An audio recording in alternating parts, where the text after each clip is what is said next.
Привіт! Сьогодні на огляді новий Renault Duster із, я вважаю, найкращим двигуном К9К 1.5 DCI і у середній комплектації. Давай детальніше розповім про даний автомобіль.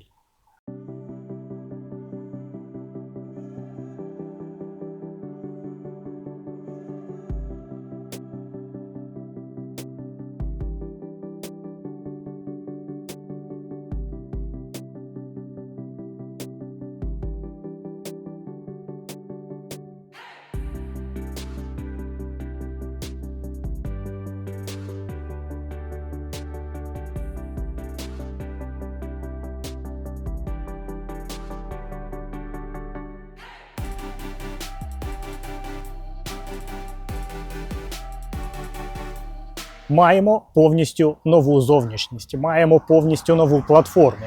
Він став зовсім трохи довший, платформа, колісна база точніше, стала трохи менша і він став трохи нижчий. Всі інші параметри залишилися майже такі самі.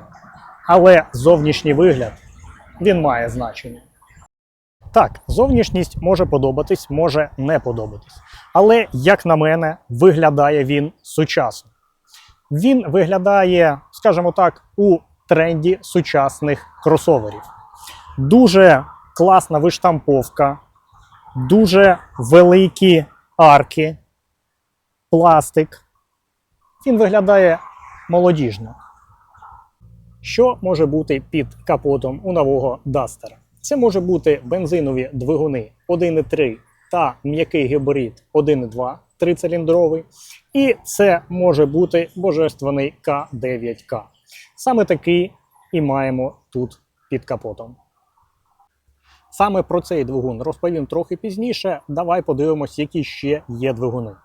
По-перше, якщо ти хочеш 4х4, то тобі доступний тільки 1.2 м'який гібрид. І все. Якщо ж ти хочеш автомат, то тобі доступний тільки 1.3 Turbo Benz на 150 кінських сил з коробкою EDC. Про бензиновий 1.3 та м'який гібрид 1.2 багато розповісти не зможу, але точно розумію, що свої 200-250 тисяч вони точно відходять. Що ж стосується К9К, то його ресурсу вистачить набагато більше. Ось така нова градація у Renault, а точніше у Dacia. Чи буде цього достатньо? Можливо так. А можливо через рік вони випустять той самий К9К з приводом 4х4. Подивимось. Як я і казав, під капотом маємо 1.5 DCI. І як бачиш, місця тут достатньо для того, щоб самостійно замінити фільтр чи подивитися ще якісь елементи двигуна. Або замінити. Хоча, дивлячись на передню частину, розумію, що місця тут могло бути ще більше. Але для того, щоб було більше зон деформації, його прибрали. Єдине, що тут додали, це AdBlue для Євро 6. Під капотом маємо штатну шумоізоляцію. Чесно кажучи, спершу я подумав, що було б непогано ось сюди під неї ще додати додаткову шумоізоляцію, але шумоізоляція підкапотного простору дуже класна. Ну і маємо газові упори у базі. Із двигунами більш-менш зрозуміло, давай перейдемо до інших деталей автомобіля. І хочу зосередити свою увагу на ось цей пластик. Він іде по колу по всьому автомобілю. І частково він зроблений з вторинного матеріалу, тобто вже з переробленого пластику. Він має дуже цікаву структуру. І, що класно, він не такий маркий. На ньому погано видно як подряпини, так і інші сліди. І це дійсно круто. Особливо враховуючи те, де цей пластик знаходиться. Біля коліс і ось тут, там де зазвичай закривають двері. Мені дуже подобається, як дизайнери Renault або Dacia намалювали передню та задню оптику. Вона має Y-подібну форму, і ця Y прослідковується в усьому автомобілі. Тобто вона не тільки у передніх фарах, не тільки у задніх ліхтарях. Її також можна побачити скрізь по салону. І це додає автомобілю впізнаваності. Тобто даний автомобіль має свій стиль і він легко знаходиться серед інших автомобілей. Просто подивись на ось ці чудові ліхтарі. Нічого додати. Просто класно виглядає. Диски, в залежності від комплектації, можуть бути на 16, на 17, так як у нас тут, і на 18 дюймів. Майже всі зроблені у двох кольорах і виглядають класно. Так, ще можуть бути звичайні штампи, але нафіга вони потрібні. Чим особисто мені подобається дизайн автомобіля, так це тим, що всі ці елементи не перевантажують зовнішній вигляд. Автомобіль виглядає закінчено і тобі не хочеться нічого ані додати, ані прибрати. Так, не всім подобається такий брутальний зовнішній вигляд, але молоді, а я гадаю саме на них робить ставку Renault даним автомобілем, буде від нього в захваті, від зовнішнього вигляду. Задній бампер. Він короткий і він має класний кут. Тобто, навіть якщо ти захочеш на своєму новенькому Дастері поїхати кудись на бездоріжжя, то проблем із цим у тебе не буде. І те саме стосується і переднього бампера. Максимально простий пластик, так само короткий і так само гарний кут. Ну а враховуючи загальний кліренс у 19 см, проблем із поганою дорогою в тебе не має бути взагалі.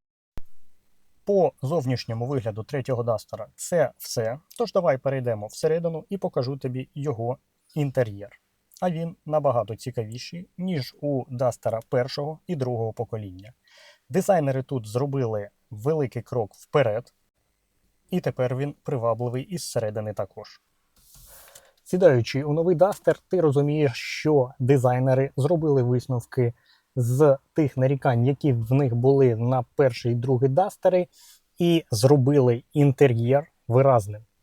Тепер він виглядає сучасно, він виглядає так само лаконічно, як і весь автомобіль зсередини, і він відповідає тим формам, які задаються передньою оптикою та задніми ліхтарями. Те, що я казав, Y-подібний дизайн. На даному автомобілі маємо звичайні найпростіші сидіння, але навіть вони мають гарно виражену бічну підтримку. Їхати і сидіти в автомобілі навіть на великій відстані приємно. Але, незважаючи на новий дизайн, всі органи керування залишилися на тих місцях, де вони зазвичай знаходяться у Renault або будь-якому іншому автомобілі. Дизайнери залишили звичайні кнопки. Так, тут є великий дисплей, який набагато полегшує керування автомобілем, але також тут є кнопки, і це класно, тому що ти можеш, не відриваючись від дороги, просто натиснути ту кнопку, яка тобі потрібна, і увімкнути або вимкнути ту чи іншу функцію. Це зручно. Далі кермо. Воно виглядає просто шикарно. Воно зручне, воно не заважає огляду. Тут багато органів керування, знову ж таки, які знаходяться під пальцями, і ними не важко керувати. Воно не виглядає перевантажено, виглядає дуже цікаво і дуже красиво. Спереду маємо майже рівну поверхню, що, знову ж таки, підкреслює утилітарність даного автомобіля.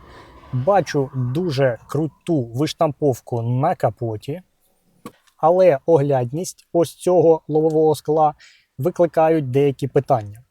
Деякі люди кажуть, що лобове скло замале, і коли ти сюди сідаєш, таке відчуття, що ти їдеш у якійсь броньованій машині, воно низьке і воно доволі вузьке і має широкі стійки.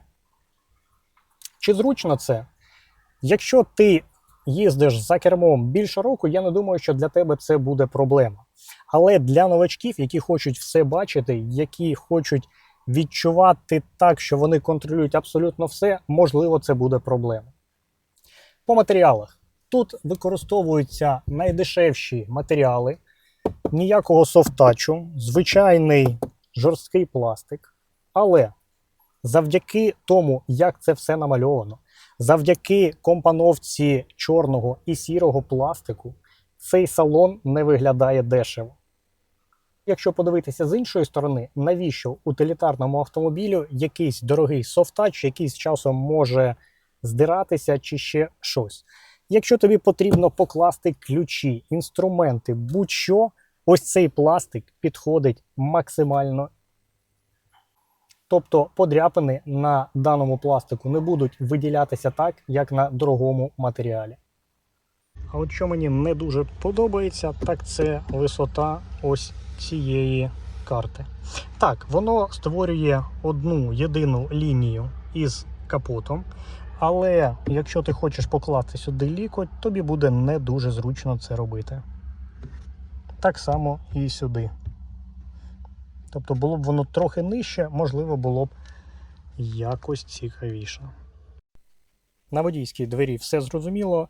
Керування дзеркалами, підняти, опустити скло і заблокувати.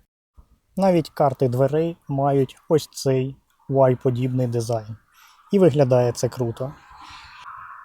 Сюди влізе, я гадаю, навіть 2-літрова пляшка води і ще дуже багато усього.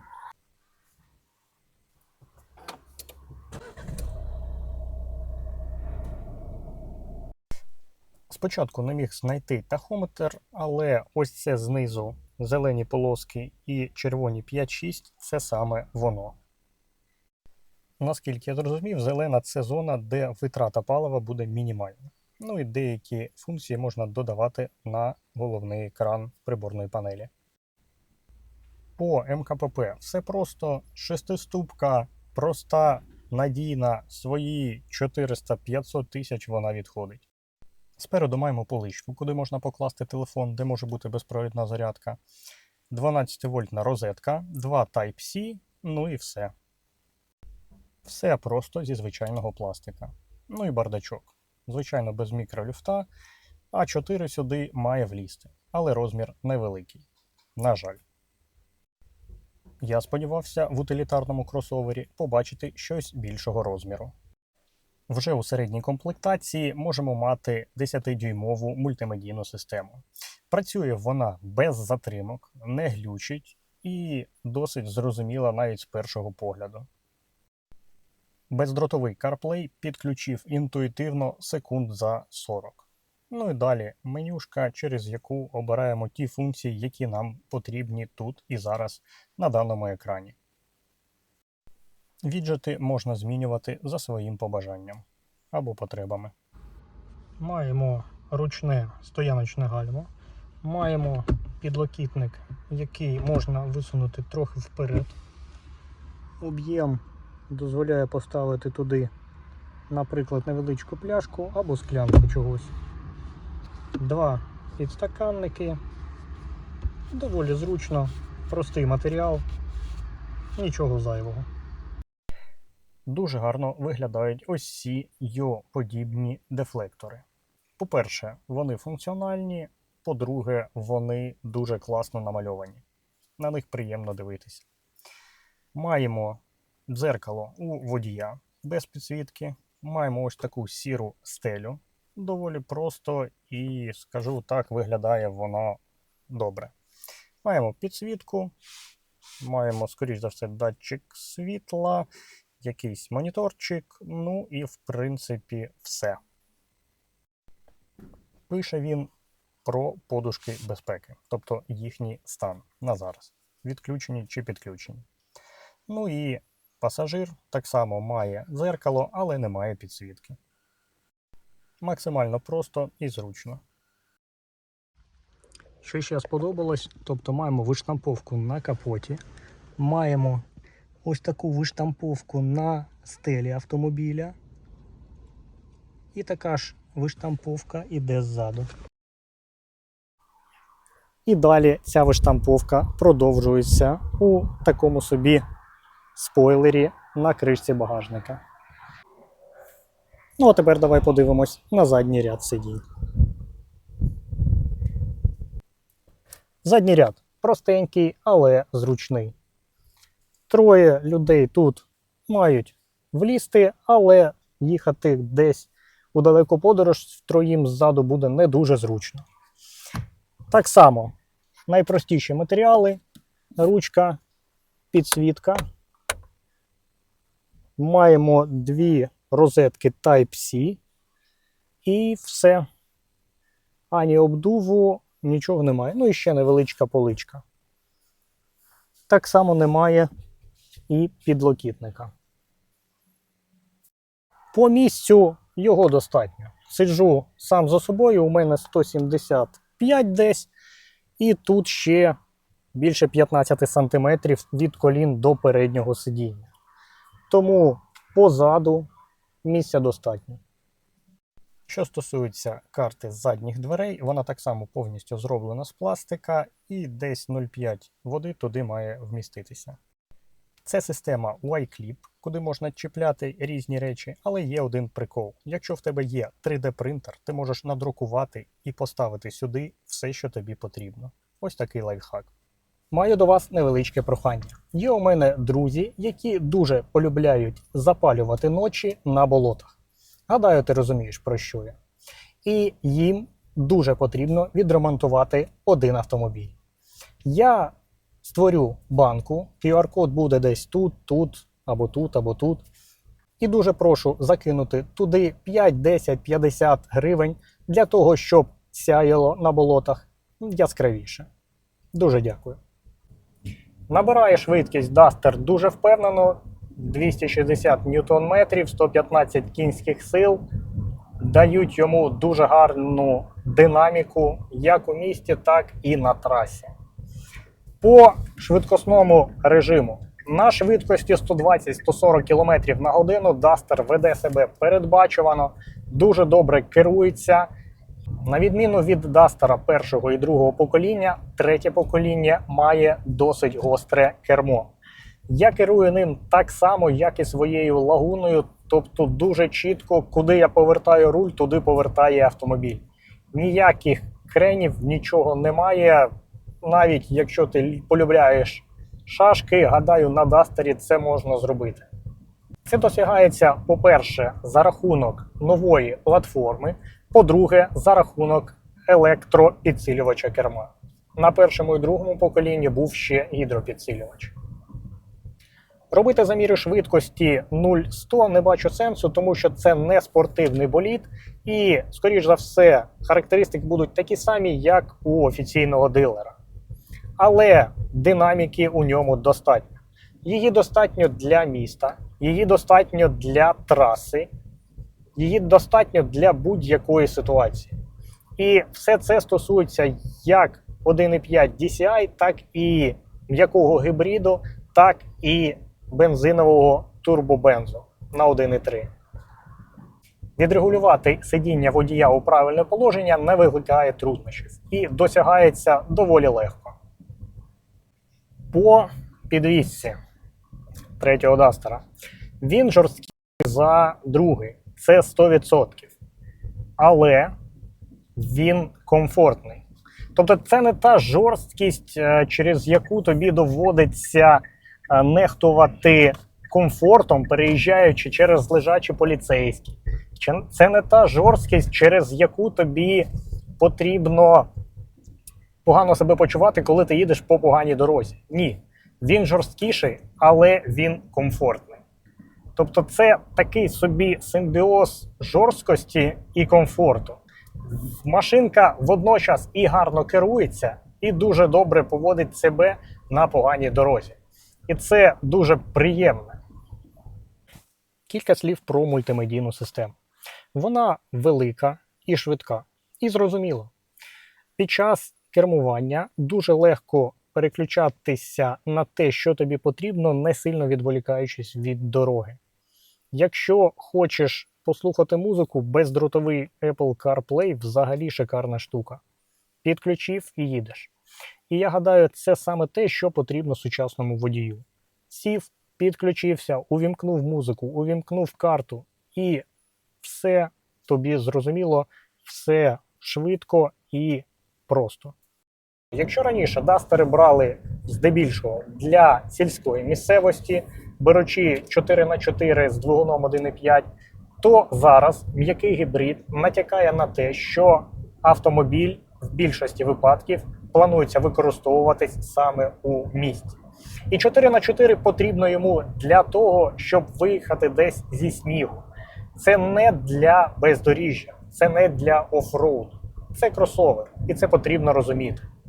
І гадаю, саме тому у нас немає 1.5 DCI із двигуном 4х4. Але я не заперечую того, що дуже скоро Renault може випустити і таку комплектацію. Що мені не подобається, так це ось цей підлокітник, тому що він дуже заважає ставити авто на стояночне гальмо. Так само, як і знімати. Його хочеться постійно відсувати, але все одно цього недостатньо для того, щоб дотягнутися до палки. Виїжджати на третьому Дастері на сильне бездоріжжя не бачу сенсу, тому що ти маєш розуміти, що це кросовер. Це автомобіль для міста. Він не створений для того, щоб підкорювати якісь нові вершини. Він створений для того, щоб комфортно довести тебе від точки А до точки Б. Так, він зможе з легкістю поїхати кудись на природу, довести тебе до берега річки, але це не офроуд. Це кросовер. І ти маєш це розуміти. Взагалі, все виглядає так, що інженери і дизайнери Renault і Dacia створювали цей автомобіль саме для молоді, для сучасних людей. У тебе є все, що тобі потрібно, скажімо так, базовий пакет функцій для комфорту і для безпеки. У тебе є передні задні парктроніки, у тебе є камера заднього виду, у тебе є сенсори сліпих зон, можуть бути. Також у тебе є бездротовий Apple CarPlay. Ти сів, увімкнув все, що тобі потрібно, і поїхав. Просто і без проблем. Ну і Renault – це той концерн, який створює автомобілі, які точно довезуть тебе від точки А до точки Б. Так, можливо, без якогось комфорту, так, без якогось шику. Але зараз виглядають вони вже більш сучасно і, сподіваюся, залишаються такими самими надійними. Чи взяв би я собі третього Дастера? Абсолютно точно взяв би. Але для цього потрібно мати приблизно 1 мільйон. На жаль, поки я його не маю. Але мені дуже подобається цей автомобіль за всіма показниками. Що стосується невеликого лобового скла, як кажуть деякі. Як на мене, його достатньо для того, щоб бачити все, що тобі потрібно. Так, стійки хотілося б трохи меншими, щоб мати більший огляд. Але знову ж таки, це компактний кросовер Б-класу. І супер оглядовості не думаю, що ти отримаєш десь. По шумоізоляції. Вона стандартна для сучасних автомобілів. Дуже класно зроблена шумоізоляція підкапотного простору. Двигун чутно не так сильно, як на моїй лагуні або на Мегані. А от чого не вистачає, так це шумоізоляції дверей і арок. Я б це точно зробив би. Особливо після того, як зробив це на своєму автомобілі, він просто став іншим. Зовсім інший звук, зовсім інше відчуття в салоні. Але знову ж таки наголошую, що для сучасного автомобіля, тим паче бюджетного, це середній клас. Мабуть, навіть трохи вище середнього. Якщо ти береш новий третій Duster, не думаю, що для тебе буде проблема, скільки проїде той чи інший двигун. Тому що свої 200 тисяч проїдуть як 1.2, так і 1.3, так і нормально буде, скоріш за все, почувати себе EDC робот. Тому, знову ж таки, доки цей автомобіль новий, доки він на гарантії, не думаю, що з ним будуть якісь суттєві проблеми. А от що мені дійсно подобається, так це витрата палива на трасі. 1.5 DCI просто рекордсмен в цьому випадку серед усіх двигунів, я гадаю, які ставляться на третій Duster. Зараз, не зараз, на швидкості 110 км на годину миттєва витрата палива складає 4,5 літри. І, знову ж таки, після 110 немає акустичного дискомфорту всередині автомобіля. Такий, який був у мене, наприклад, у другому Мегані. Ну, зрозуміло, що між цими автомобілями просто величезна прірва, як технологічна, так і часова. Але, незважаючи на те, що Duster – це бюджетний автомобіль, він може подарувати тобі комфорт. До речі, зараз їду по бетонці. Дуже цікаво, як воно буде передаватися через камеру. Дорога, бетонка, стандартна бетонка. З вибоїнами, з великими проміжками між стиками плит. Цікаво, як воно буде на камеру дивитися. Чи взяв би я собі третій Duster? Так, взяв би. Однозначно взяв би. Чому? По-перше, це сучасний автомобіль. Тут є всі сучасні системи, бездротовий бездротовий Apple CarPlay. Тут є системи безпеки, які потрібні. Основні, скажімо так. Тут є той комфорт, який є у кросоверах. Плюс на дорозі тебе пропускають або якщо ти великий, або якщо ти сучасний. Це як коли я зробив собі фари на третій лагуні, мене одразу почали пропускати, скажімо так, люксові автомобілі, тому що вони не розуміли, що це за автомобіль, вони бачили емблему, яка світиться, вони бачили сучасні фари, і вони розуміли, що це щось своє, можливо. І мене на 70% частіше почали пропускати саме такі дорогі, скажімо, автомобілі. І оцей кросовер, він якраз і дає це. Саме тому я б його взяв. І ще одна головна річ, чому б я обрав собі Duster, це те, що це європейський бренд. Це Renault. По-перше, дуже гарний кузов. Стійкий до корозії, стійкий до дуже багато чого. І це одна із класних фішок Renault. По-друге, запчастини. Будь-яку запчастину на цей Duster ти вже можеш взяти в офіційного дилера. І такого немає у більшості китайських виробників. Так, вони, можливо, коштують трохи дешевше, але якщо тобі щось буде потрібно, де брати запчастини? І якої якості ці запчастини будуть?